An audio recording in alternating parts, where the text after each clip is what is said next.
Mukesh Ambani, Chairman and Managing Director of Reliance Industries.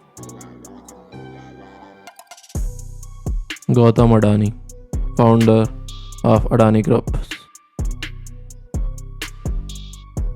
Shiv Nadar, Co-founder of SCL Technologies. Sunil Mittal, Founder of Bharti Enterprises. अब पता है इन सब में common क्या है?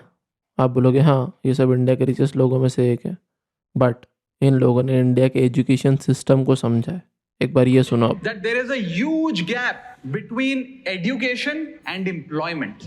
As a result, sir, I have no hesitation in saying today that we are pushing our students, the future of this country, into a trap of joblessness. And this will remain until we address this gulf of difference between what the market demands and what our education system imparts. Sir, ये जो देश में रट्टा system चलता है, जिसके तहत केवल रट्टा लगा लगा कर नंबर लाकर बच्चे पास किए जाते हैं, इससे प्रतिभा की हत्या होती है। Sir, we are killing the talent of this country. Education तुम्हें सिर्फ एक नौकरी दिला सकती है, पर फ्रीडम के लिए यू हैव टू थिंक। तुम्हारी थिंकिंग ही है जो तुमको बड़ा बनाएगी। आपने तैयारी शुरू करी, आप कितने साल के थे? सर उस समय हम 18 साल के थे और अभी हम 30 साल के हो गए। 30 साल के हैं। पिछले 12 सालों में आपने अपनी जिंदगी में क्या किया है? जिंदगी में सर पढ़ते गया, डिग्री लेते गया। मैंने 3 सब्जेक्ट में पोस्ट ग्रेजुएट किया, बीएड किया, सीटेट क्वालिफाइड है, नेट क्वालिफाइड है सर। तो मेरी भी एक सपना थी, मेरे माता पिता की भी सपना थी, गाँव में के लोगों को भी ये बहुत इच्छाएं थी कि ये बच्चा पढ़ने में ठीक है तो पढ़ेगा तो वो कुछ अच्छा करेगा, समाज के लिए भी कुछ अच्छा करेगा। मैंने बहुत मेहनत किया। 12 साल की उम्र सा होता है, इस दौरान आपकी जिंदगी में क्या क्या छूट गया? जिंदगी में सारी चीज़ छूट गया सर। घर परिवार रिश्तेदार सारे छूट गए। हम लोग को बहुत हीन भावना से देखते हैं लोग, जो भी देखते हैं हम लोग को बहुत हीन भावना से। परिवार रिश्तेदार हम लोग उतने बात नहीं करते सर। और मैं 2 साल से गाँव में भी नहीं गया अभी तक। दुख है सर, क्या बोलूँ। मैं अपने दुख और पीड़ा को किसी पर सामना नहीं कर सकता हूँ सर। बहुत संघर्ष से पढ़ा, ट्यूशन पढ़ा के मैं 2012। भाई लोग, अगर तुम यहाँ तक आ गए हो तो चैनल को सब्सक्राइब कर दो और वीडियो को लाइक कर दो प्लीज़। स्कूल जाने के पहले भी तुम गरीब थे, कॉलेज जाते थे जब भी तुम गरीब थे, जॉब कर रहे हो तब भी तुम ईएमआई पे जी रहे हो। अपने बच्चे के लिए भी तुम वही स्कूल ढूंढोगे और उनको भी एजुकेशन में सेम स्कूल भेज दोगे, राइट? यही सबका प्लान होता है। बट जनरेशन्स में एक बच्चा ऐसा आता है जो इस सिस्टम को ब्रेक करता है, और वो लोग सिर्फ 0.4% होते हैं। तुमको एक अनकंफर्टेबल ट्रूथ बताने वाला हूँ। 99.6% लोग जो होते हैं वो कभी अमीर क्यों नहीं बनते? ऐसा नहीं है कि वो बेवकूफ़ है, ऐसा नहीं है कि वो लेज़ी है, ऐसा नहीं है कि वो स्टूपिड है, बट रिच लोगों की कॉमन कुछ हैबिट्स होती हैं। वो सुबह उठते हैं, जल्दी उठते हैं, बट रील्स के लिए नहीं उठते, मोटिवेशनल रील्स के लिए नहीं उठते, वो फोकस के लिए उठते हैं। वो लोग पढ़ते हैं, मगर पढ़ाई एग्ज़ाम के लिए नहीं करते हैं, वो खुद को अपग्रेड करने के लिए पढ़ते हैं। वो लोग, उनके पास एक इनकम सोर्स नहीं होता है, उनका जो पैसा होता है वो उनके लिए कमाता है, और वो लोग सोते हैं आराम से। अब सबसे इंटरेस्टिंग बात, वो अपनी लाइफ स्टाइल इम्प्रेस करने के लिए नहीं जीते हैं वो लोग, क्योंकि रियल वेल्थ कभी इंस्टाग्राम पे नहीं दिखाई जाती है, या इंस्टाग्राम से लाउडली आप चिल्ला के नहीं बता सकते। वीडियो का नाम है द एजुकेशनल ट्रैप, और तुमने अगर ये वीडियो आखिरी तक नहीं देखा, तुम भी वो 99.6% लोगों का हिस्सा बन जाओ। हमको बचपन से एक ही कहानी सुनाई गई, बेटा पढ़ाई कर लो, बेटा बोर्ड्स क्लियर कर लो, बेटा अच्छे पढ़ाई करोगे तो अच्छी जॉब लग जाएगी, अच्छी जॉब लग जाएगी तो शादी हो जाएगी, ठीक है? फिर उसके बाद बंदे की अच्छी जॉब लग जाएगी, देन उसके बाद उसका जीवन ईएमआई पे चालू हो जाएगा। अब इसमें हमारी मम्मी पापा की भी कोई गलती नहीं है, क्योंकि उन लोगों को हमारे जो दादा दादी हैं उनने भी सेम गाइडेंस दिया, तो उनको लगता है कि भाई हम भी हमारे बच्चों को अच्छे स्कूल में पढ़ा लें। बट अगर तुम साथ में देखोगे, जो रिच लोग हैं उन लोगों ने कभी भी उनकी मार्कशीट को अपने से ऊपर नहीं रखा, उन लोगों ने कभी भी एजुकेशन को अपने से ऊपर आके नहीं रखा। पढ़ाई ज़रूरी है, बट पूरा गेम माइंडसेट का है। अगर तुम्हारा माइंडसेट वैसा बनाओगे कि सिर्फ पढ़ाई ही सब कुछ नहीं है, पढ़ाई है, पढ़ाई मस्त है, तुम 4 लोगों में खड़े होगे तो तुमको समझ में आना चाहिए किससे कैसी बात करना है, ये चीज़ होना चाहिए। बट इसका ये मतलब नहीं है कि वो 10 लोग एक जैसा काम कर रहे तो आप भी उनके साथ में लग जाओ जाके। This is educational trap. India में 150 करोड़ लोग हैं, जिसमें से सिर्फ 0.04% लोग जो हैं वो फाइनेंशियली फ्री हैं। 99.6% लोग जो हैं वो आज भी सैलरी का ही वेट कर रहे हैं। कि कल सैलरी आ जाएगी तो परसों फीस भर दूंगा, कल सैलरी आ जाएगी तो परसों मैं कपड़े खरीद के ले आऊँगा, कल सैलरी आ जाएगी तो परसों भाई की उधारी दे दूंगा वापस। हमको स्कूल में क्या सिखाया जाता है?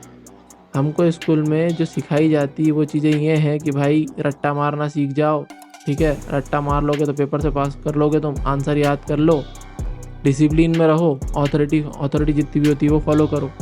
बट क्या सिखाना चाहिए स्कूल वालों को?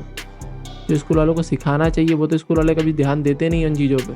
पैसा कैसे बनता है, पैसा ग्रो कैसे करता है, हम टैक्स में कैसे सेव कर सकते हैं पैसे को, टैक्स कैसे बचा सकते हैं, बिजनेस का रिस्क कैलकुलेशन कैसे होता है, ये चीज़ें कभी स्कूल नहीं बताएगा आपको। ये चीज़ कोई डिस्कस भी नहीं करता है, ना ये चीज़ आपके घर परिवार में डिस्कस होगी, ना आपकी फैमिली में डिस्कस होगी, ना स्कूल में डिस्कस होगी। तो बंदा सोचेगा कैसे? उसको किसी ने बात ही नहीं करी उससे। जब कोई बात ही नहीं करेगा तो उसका दिमाग जाएगा कैसे वहाँ पे? ऐसा सुनोगे। एजुकेशन सिस्टम का गोल कभी तुम्हें रिच बनाना था ही नहीं। आपको अगर क्रिएटिव बनना है तो वो आपको कोई एग्ज़ाम में नहीं सिखा सकता, राइट?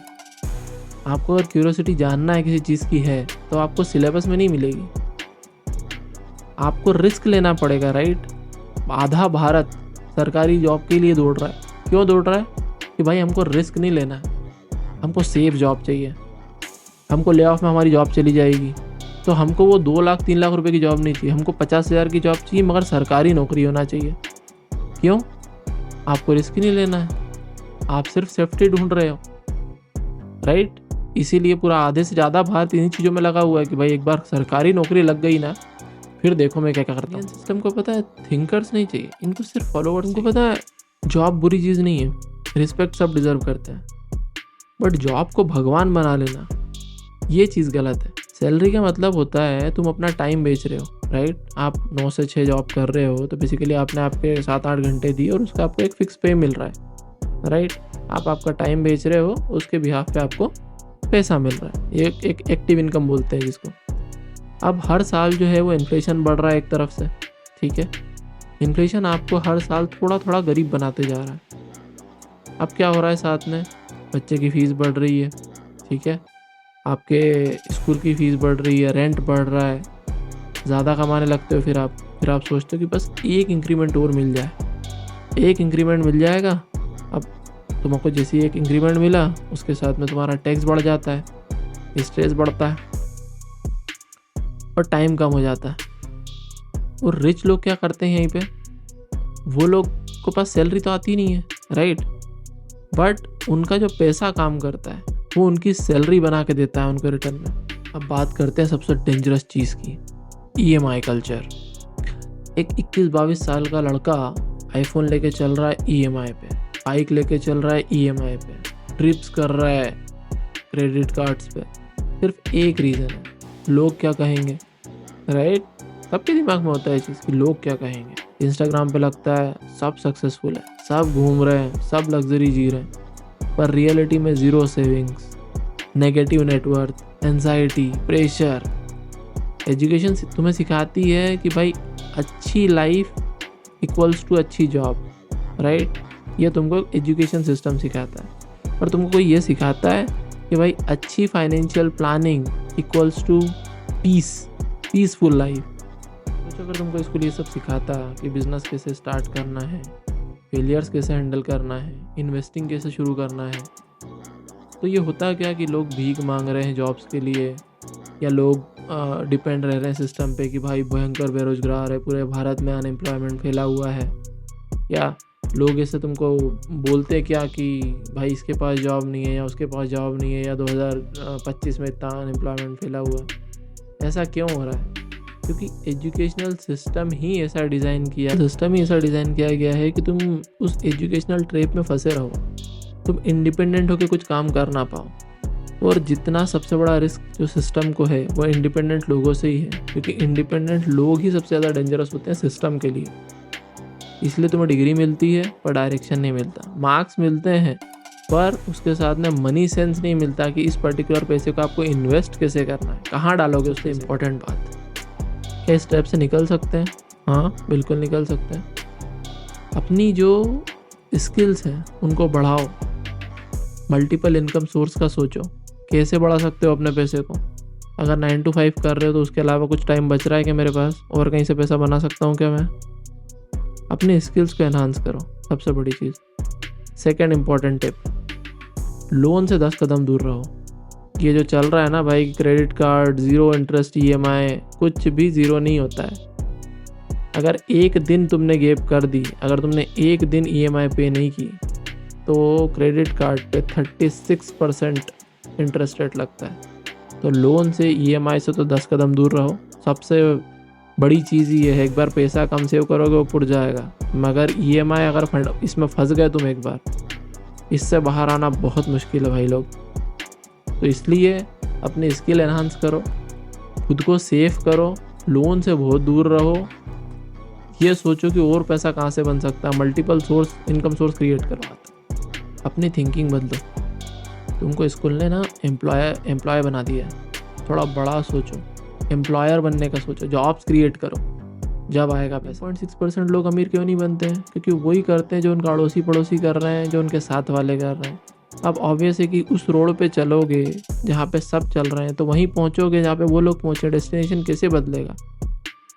0.4% वाले लोगों के ग्रुप में अगर जाना है तो थिंकिंग बदलो। और अगर तुमने यहाँ तक वीडियो देखा है तो आई एम डैम श्योर कि तुमने एक स्टेप तो इस चीज़ के लिए ले लिया है। ठीक है, अब अगर तुमको ये वीडियो थोड़ा सा भी अनकंफर्टेबल लगा हो, जिसमें कमेंट करना अवेयर, तो एटलीस्ट मुझे पता चलेगा कि मेरी बातें तुम्हें हिट कर रही है, कुछ मैं चेंज कर पा रहा हूँ। और प्लीज़ सब्सक्राइब भी करना भाई चैनल को, तो मुझे भी मोटिवेशन मिलेगा, तो मैं कुछ नया ट्राई करूँगा नेक्स्ट टाइम।